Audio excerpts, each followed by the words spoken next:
車で来るかと思って。いや、俺の車ちょっときついっすね。あれでさ、ええ。いやなんかライトが見えたからさ、はい。あれなんかこれからちらっと見えたんで光が。あ、やってんだ。誰がスタート一応渡るんですよ。渡んなくて済むからいいや。この川かな。ここにある。いい感じ。キャンプっぽい感じになってる。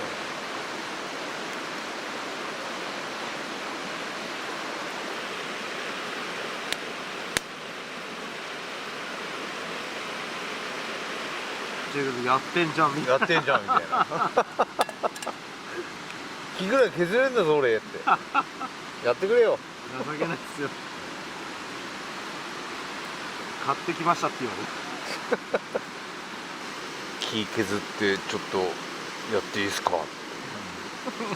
結局ウインナー刺して枝渡されててめえで焼けよって。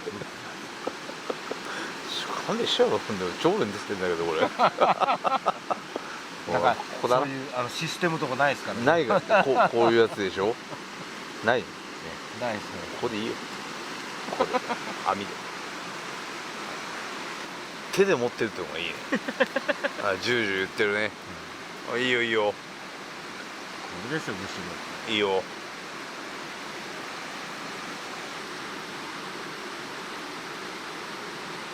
特にないです。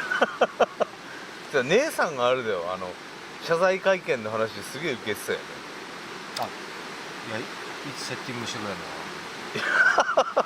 待ってんだ。の。姉さんから連絡ないの？ないですない。いついつ謝罪会見。謝罪会見なんだからないんだ。ないですね。ないですね。雪がひどくなければここでやりてえなと思って。いやもう装備揃えちゃったからさ。やりたいです。装備揃えちゃったからもう折衷したくしょうがないんだよ俺。折衷ハンモックしたくしょうがないんだよ。ここ雪なかったらもう雪求めてどっか行くどっぐらい。か行きたいよね。ないじゃんみたいな。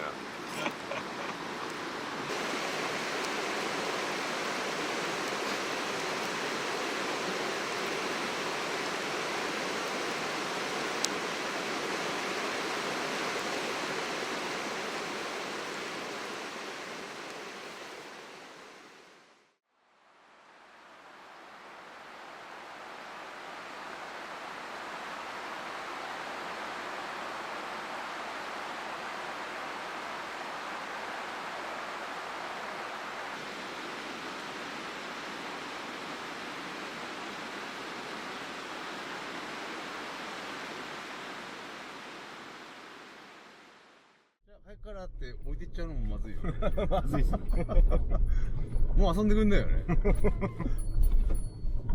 いや、やっぱこれジムニーだな。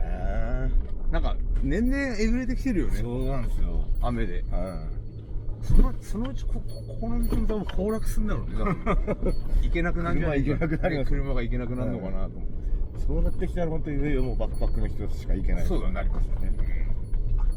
こっちまでは直さないでしょうからね。さすがにね。関係ないからね、ここはね。いや、楽しみだ。暑かった。